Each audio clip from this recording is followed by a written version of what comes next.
ऐसी सोच ना हो कि हम शिक्षा मंत्री बन जाएं और किसी गरीब का बेटा अगर चुनाव लड़ रहा है तो उसको जेल में बंद करवा दें। इस बार जितेंद्र पासवान की तरह पूरा भोरे है और पूरा भोरे इस बार जितेंद्र पासवान है और जितेंद्र पासवान जीतने जा रहे हैं, धनंजय जीतने जा रहे हैं। गोपालगंज जिले का भोरे हॉट सीट के नाम से जाना जा रहा है। कारण ये है कि यहाँ पे एक बिहार के शिक्षा मंत्री से लड़ाई है और वो भी लड़ाई जितेंद्र पासवान जो लड़ रहे थे अभी वो सलाखों के बीच हैं, यानी कि जेल में चले गए हैं।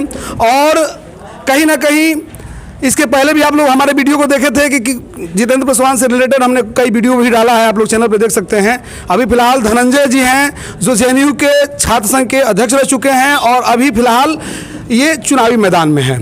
सीधे तौर पे इन लोगों ने एक नारा दिया है कि जितेंद्र पासवान के सम्मान में और धनंजय जी हैं मैदान में। तो धनंजय जी कौन है और क्या इनका मोटो है, किस स्किल पर ये चुनाव लड़ रहे हैं, तमाम मुद्दों पे बात करेंगे। स्वागत है, क्या हाल चाल है? बहुत अच्छा, आप कैसे हैं? मैं बहुत अच्छा हूँ। धनंजय जी, एक बहुत बड़ी चीज़ें चल रही हैं मार्केट में।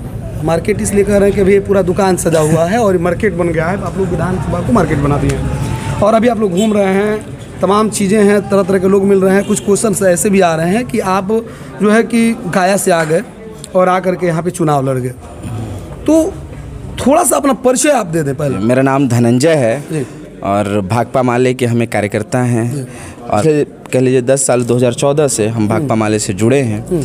और उसके पहले दिल्ली विश्वविद्यालय से आईसा करते हुए जो भाकपा माले का छात्र संगठन है उससे जुड़े। फिर उसके बाद 2023 में जवाहरलाल नेहरू विश्वविद्यालय के छात्र संघ चुनाव को भी आईसा के बैनर के तले, यही भाकपा माले के बैनर तले हम वहाँ पे हम लोग जीते।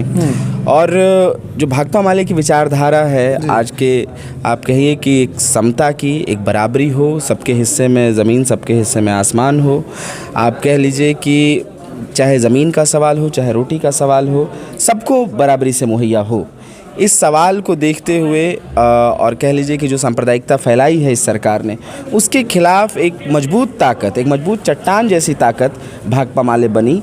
और आज देखिए कि जिस तरीके से संविधान पर हमला हो रहा है और इसके मूलभूत संरचना पे हमला हो रहा है, तो वहाँ पे भाकपा माले और तमाम अन्य जो राजनीतिक दल हैं, चाहे राजद है, चाहे कांग्रेस है, चाहे वीआईपी है, चाहे अन्य वामपंथी पार्टियाँ हैं, सब ने मिलकर इस फांसीवादी ताकत के खिलाफ, इस संविधान विरोधी ताकत के खिलाफ एक मोर्चा खोला है। और उसी मोर्चे का एक उम्मीदवार के तौर पे, एक प्रत्याशी के तौर पे मैं आज भोरे में हूँ।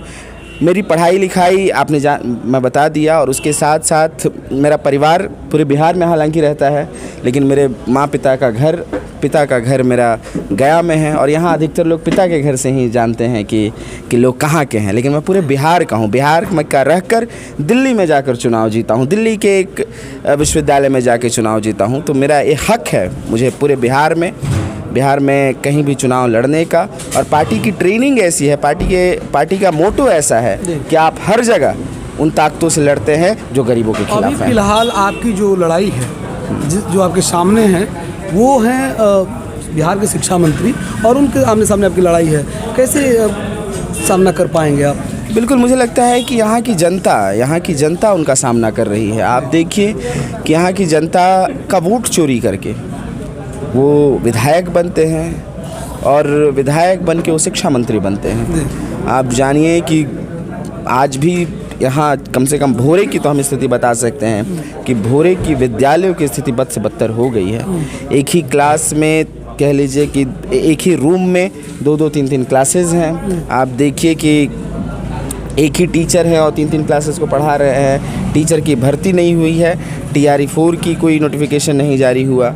आप देख लीजिए कि टीचरों की हालत बहुत बदतर हो गई है यहाँ पे। तो एक शिक्षा मंत्री जो भोरे का विधायक बना, तो भोरे पूरी तरह से अपने ऊपर एक दोष हो गया है भोरे पे। तो अब भोरे का एक कर्तव्य भी है, एक जिम्मेदारी भी है कि जो शिक्षा मंत्री पूरे बिहार की शिक्षा व्यवस्था को ख़त्म करने पर तुला हुआ है, जो शिक्षा मंत्री आप 12,000 करोड़ रुपए का कह लीजिए कि बजट का हिसाब नहीं दे पा रहा है, तो एक चोरी, एक भ्रष्टाचार में लिप्त है, तो वैसे शिक्षा मंत्री, वैसे विधायक को हटाने की हमारा एक कर्तव्य भी है समाज के प्रति और एक जिम्मेदारी भी है। आपके पास कौन सा स्किल है? क्या किस स्किल को लेकर के आप उतरे हैं हमारे? देखिए, आप साक्षरता दर में भी पीछे हैं और साक्षर में भी पीछे हैं। दोनों में आप पीछे हैं। तो कहने का मतलब ये है कि एक संपूर्ण विकास एक छात्र का, एक नौजवान का होगा कैसे, तो उसके लिए आपको शिक्षा व्यवस्था में बेहतरी करनी पड़ेगी। मैं आपको उदाहरण के तौर पे बता सकता हूँ कि हम जिस विश्वविद्यालय से आते हैं, जिसका नाम जवाहरलाल नेहरू विश्वविद्यालय है, वहाँ आप देखिए कि हर साल वो रैंकिंग में, पूरे देश की जो रैंकिंग होती है विश्वविद्यालयों की, उसमें नंबर 1 आता है। उसमें आप देख लीजिए कि हर एक नौकरियों में, हर एक सामाजिक कार्यकर्ता, राजनीतिक कार्यकर्ता, अन्य IAS PCS तमाम जगह वहाँ के लोग फैले हुए हैं, वहाँ से निकल कर जाते हैं।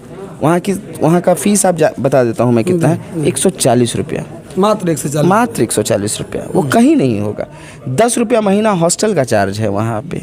एक विज़न है, एक आइडिया है एजुकेशन का। और बहुत सारे हमारे जो पुराने लोग, रविंद्रनाथ टैगोर लिखते हैं कि एजुकेशन या फिर समाज ऐसा होना चाहिए कि जहाँ पे कोई भी अपना सर ऊंचा करके रहे। आप कह लीजिए कि वेदों में भी लिखा है, सा विद्या या विमुक्ते, कि जहाँ विद्या है वहाँ मुक्ति होनी चाहिए, वहाँ लिबरेशन होना चाहिए, वहाँ एक खुला सोच होना चाहिए। ऐसी सोच नहीं कि जो जातिवादी प्रथा में लिप्त हो, ऐसी सोच ना हो कि जो सामंती किसी को दबाने के लिए हो, ऐसी सोच ना हो कि हम शिक्षा मंत्री बन जाएं और किसी गरीब का बेटा अगर चुनाव लड़ रहा है तो उसको जेल में बंद करवा दे। ये हमारे शिक्षा का हिस्सा नहीं है। हमारे शिक्षा का हिस्सा है कि गरीब से गरीब, पिछले बेंच पर पढ़ने वाले लड़के भी अपने आप को फ़ख्र से महसूस कर सके। वहाँ पे समाज का हर एक व्यक्ति जो निचले पायदान पर भी है, सामाजिक संरचना के निचले सीढ़ी पर भी, आर्थिक संरचना के निचले सीढ़ी पर भी है, उसको ऊपर आना, उसको बराबर करना, उसको बराबरी पर ले आना, ये शिक्षा हमें चाहिए। इस तरह का शिक्षा की हम बात करते हैं। इसीलिए एक विज़न है हमारे पास, हम लोगों के पास, कि एजुकेशन सिस्टम कैसा होना चाहिए, चाहे वो आर्थिक तौर पे लोगों को किस तरह से मदद मिल सके, या ज़्यादा से ज़्यादा छात्र कैसे आ सके विद्यालयों में, जो कह लीजिए कि पढ़ाने का तरीका हो गया, पेडागोजी हो गया, उसको किस तरह से और बेहतर किया जा सकता है, क्या पढ़ाई होनी चाहिए, किस तरह का वैज्ञानिक शिक्षा हम छात्रों को दे सकते हैं। ये सारे सवाल इस शिक्षा से जुड़े हुए हैं। हमारा विज़न आपका ज़मीन पर भी है कि भूमि सुधार होना चाहिए, सबके हिस्से में ज़मीन आना चाहिए। कई सारे रिपोर्ट आए, DK बंदोपाध्याय और तमाम रिपोर्ट आया और कहा गया कि भूमिहीनों को 10 डिसमिल ज़मीन मिलेगी 2007 में, लेकिन वो सारी चीज़ों को नीतीश कुमार ने कचरे के डब्बे में डाल दिया। आज जब पता चल रहा है कि जब सर्वे होता है तो कहते हैं कि 5 डिसमिल ज़मीन देंगे सभी भूमिहीनों को, लेकिन वो भी नहीं दिया गया। तो हमारे पास विज़न है, हमारी सरकार के पास विज़न है। हम गरीबों के लिए, गरीबों को समाज के जो संरचना में नीचे हैं उनको ऊपर लाने के लिए और सबको इस समाज में रहकर फ़ख्र महसूस करने के लिए हमारे पास एक विज़न है, जिसके लिए हम चुनाव लड़ रहे हैं। और पूरी ताकत है हमारे पास कि हम ये चुनाव इस ताकत के साथ जीतने जा रहे हैं। जितेंद्र पासवान और आपको लेकर के तमाम उनके जो कार्यकर्ता हैं, जितेंद्र पासवान जेल चले जाते हैं, उसके बाद से यहाँ की जनता एक नारा देती है कि जितेंद्र पासवान के सम्मान में और धनंजय है मैदान में। धनंजय जी, कितने खरा उतरने वाले हैं जितेंद्र पासवान के? बिल्कुल, जितेंद्र पासवान जैसे नेता हमारी पार्टी के, हम लोग उनको देखकर राजनीति सीखते हैं और करते हैं। हम जब दिल्ली में हैं तो हम तमाम बिहार के नेताओं को और अलग अलग जो ज़मीनी नेता हैं जो यहाँ पे काम कर रहे हैं गरीबों मजलूमों के बीच में, उनको देखकर हम राजनीति करना सीखते हैं। तो जितेंद्र पासवान उस कड़ी में हमारे लिए एक बड़े नेता के तौर पर हैं। हमारे जानिए कि हमारे ऐसे कई नेता हमारे पास, उदाहरण है कि हमारे JNU जिस पद पे मैं रहा हूँ, अध्यक्ष के पद पे, उसके पहले चंद्रशेखर भी थे, यहीं सिवान में उनकी हत्या हो जाती है, वो भी राजनीति करने के लिए आते हैं।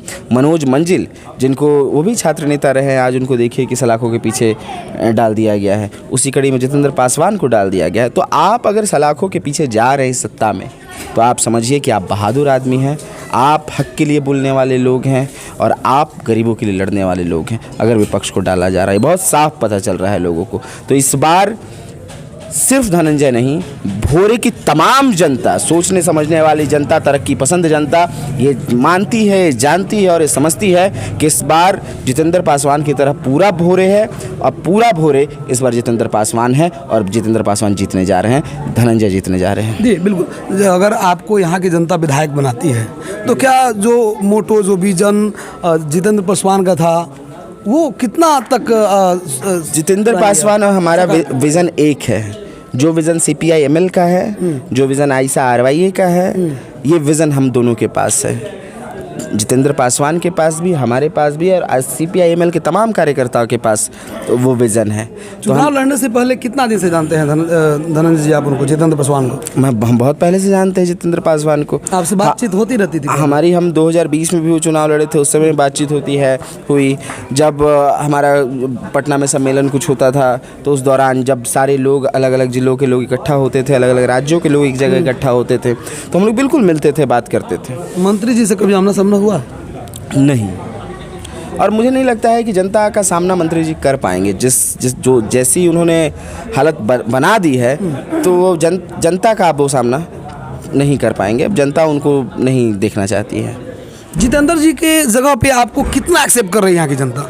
बिल्कुल, पूरी तौर पे। वही देखिए ना कि हम, यही बात है कि अगर आप एक संगठन के तौर पे यहाँ पे आते हैं, संगठन के तौर पे यहाँ पे लड़ते हैं, तो जनता यही है कि वो देखती है कि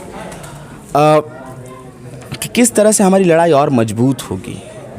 जनता अब न्याय के लिए लड़ रही है।